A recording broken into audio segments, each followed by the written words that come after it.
Aside from the beautiful pictures and videos you see about traveling and airports, there's a lot of other things that you might not know about traveling to another country and the challenges that comes with it. In this video, I'm going to be showing you all of that, so get your popcorn ready and let's dive in.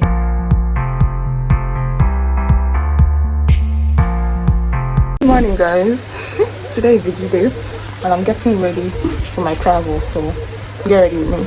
I've already packed all my stuff. Sorry about my toothbrush, I'm trying to hurry up. The time is 7:10 a.m. in the morning and I need to be at the airport by 8 o'clock or 8:30. So I think I'm glowing this morning. So my bags are outside. Let me show you guys. I'm finally done packing. This is the point where I say I'm done packing. This is everything I'm traveling with. This is the big box for my clothes and some other items. This is my hand carry. This is my other bag. And this one is for the extra luggage I might get when I get to the airport. This particular one. So this is everything I'm going with, plus my handbag inside the room.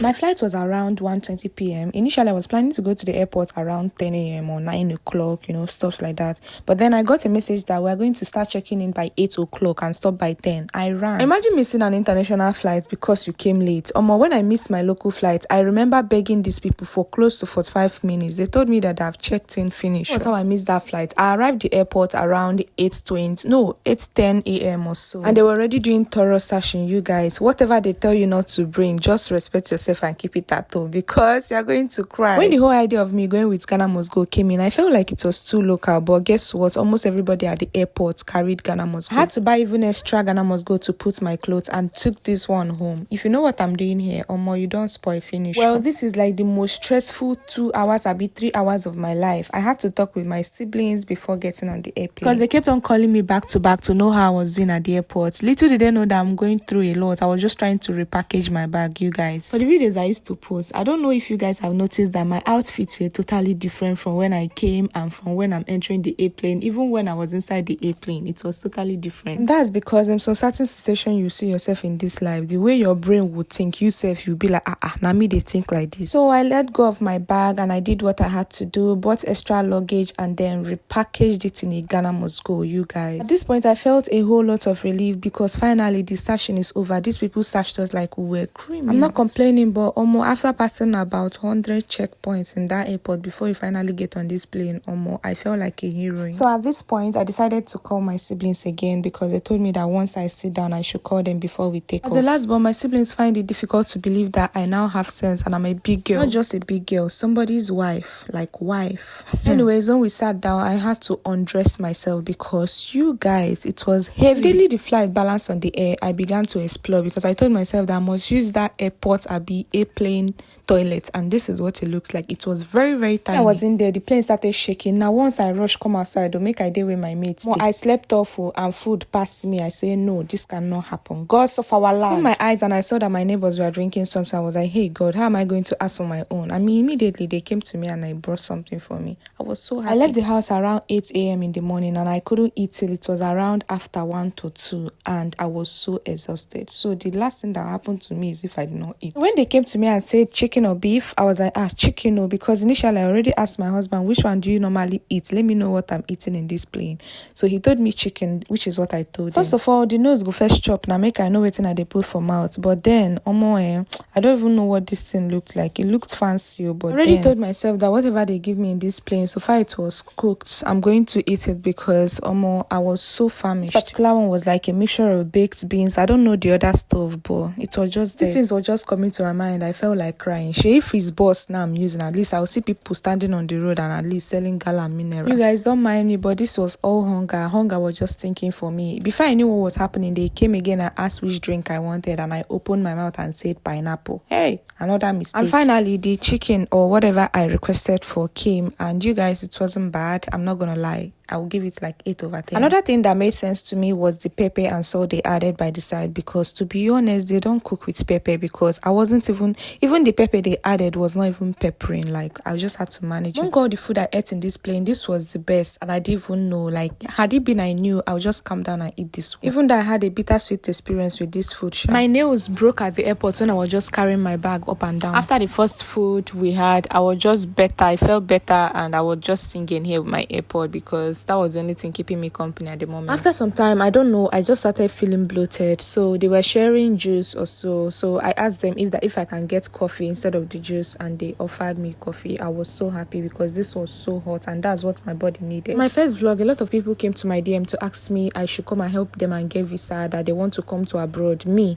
that I've not even seen road, you people are asking me to come and help you and come to abroad. My dear people, it's not me that brought myself for abroad though. Not to worry, if I have updates anytime, I'm going to share here, so just stay tuned. It was a 5 hours flight to Ethiopia and it felt like forever, honestly. Like I slept almost all the time here. So after drinking the coffee, it got dark and I had to sleep again because I couldn't make any videos again. I woke up and that was exactly when we were about to land at Ethiopia, when they were making announcements. I had to wake up, fasten my seatbelt again, and got ready to land. This is the longest journey I've ever made in my life, in my entire existence. Like I felt like, God, please just give me this one chance. Let me reach my destination, because I was so tired, out of network. There was no connection. We had 2 hours layover in this Ethiopia before we proceeded to enter another bigger flight to go to South Korea. A few of the challenges I had during this travel was, number one, language barrier. It was difficult for me to actually see people that could understand English. And number two, I didn't have network on my phone to even use a translator. The last but not the least is having a light hand carriage. Like even if it's not light, something that you can draw. All those trolley bag kind of thing,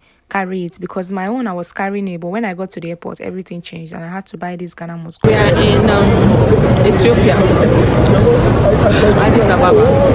I'm sweating. Finally figured out where to stay and wait for the boarding of the next flight going to South Korea. I was so happy and I went to ease myself and come back quickly. This whole time I was carrying my bag up and down, because if you leave you feel no see am again. And then immediately I came back, we were already boarding into the flight. I was so happy I didn't miss this one. Honestly, traveling alone is not easy, because you guys traveling to where you've never been to before alone with bag in your hand that is paining you. Who do you tell? Who is going to look out for you? I found my seat and settled down for the next 11 hours. This particular plane is fat. It's the fattest I've seen. It's so big, so huge, and we have to be vigilant. I can finally get busy with something. Every seat had this mini blanket and pillow, and that was when I knew that we are going in for a long journey. I settled down quickly and then I went to the toilet to do my business, so that before people finish entering, I would have already done, and then I will relax. This was what the toilet of the bigger plane was looking like. I was just there, I made a little video, and then I came out. This was a total of 1 hour vlog, but I edited it to be 12 minutes. I'm sure that my neighbors in the plane, they were like, this girl, are you shooting a movie inside the plane? Because I don't even send anybody. I just wanted a detailed video. We were also provided with these essentials like toothpaste and toothbrush, eye cover, and a pair of stockings. And also this earpiece just for in-flight use. So I finally went for this movie, which I never ever finished. I was always sleeping in the middle and then starting afresh. So as usual, the plane balanced on air and they started serving dinner. And you guys, it was a mini Netflix and chill. But then my chill was not chilling, because this particular thing, I decided to try beef instead of the chicken, and that was when I realized why people were really going for chicken. I managed to eat all the beef inside and then I left the remaining one because I was not understanding the taste at all. After eating the beef, I decided to eat this couscous. I don't know if you guys know what couscous is, but we used to eat it when we were little and I liked it then. After eating, I just slept for a whole night and then I woke up the next morning and they served us breakfast. I was so proud of myself for making this pig for breakfast, because I enjoyed every single thing they served here and I ate all of them. Even though I make cake, but there's this sweet feeling I get whenever I see cake. It makes me so happy. I like it so much. Because at this point I noticed that my neighbor was Ghanaian and he could speak English. We exchanged pleasantries and then I asked him if he would like to be in my vlog, and he didn't have a problem with that, so we made a little video and he said hi. We're about landing here and we experienced a very big turbulence in South Korea.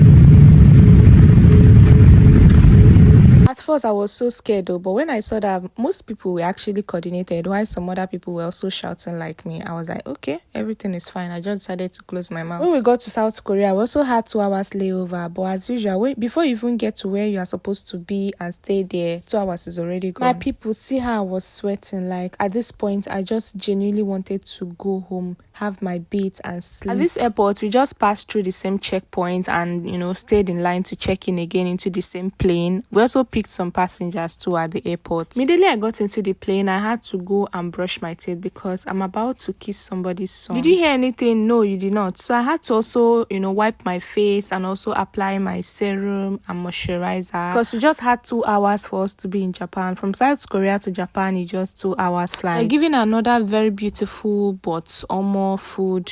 This food was so colorful, but the taste was massive, babe. In this particular one, there was nothing that was good in it. Like, I felt so sad eating this food. I was feeling pain in my chest. Then I saw this thing. I don't know what this thing is. If you know what it is, I beg, tell me. This was the last video I made before we landed in Japan. You guys, I was super filled with joy. One of the things that made this journey a very stressful one for me was vlogging. I'm not even going to lie, even though I liked vlogging. But you guys, whenever you see a vlogger, give her a big hug. We got to the airport and they gave us a form to fill, and some of the information needed in that form, I don't even know it. And I was trying to get my husband on phone, but network no dey my phone. Normal me will start crying, but then they don't need crying there. Nobody send your papa. After I got my resident card, I had to go get this card to carry my bags because they were so heavy and there was no way I was going to carry them one by one. And just when I thought I was done, I saw other people filling form again, and they say this custom form that you have to pass through the custom again to check your bags. I was like, again? Well, after everything, there was a light at the end of the tunnel because I saw my husband and I was so happy. He came with bouquet. That was so sweet of him. And this bouquet was so beautiful. You guys, I can't even explain the joy that came to my heart when I saw him. Like, since how many months? For people that used to get bouquet every week, what do you guys normally do with this bouquet? Do you store it or do you decorate the house with it? Because I've been looking at this bouquet, I don't know what to do with it. Arrived very late, and at this point, everybody was just rushing. If you see the background, people were rushing out of the airport.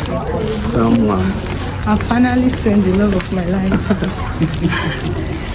I know that this vlog was so long. If you watched to this moment, I really want to know what you think about it. Do you enjoy it? Tell me in the comments. Bye.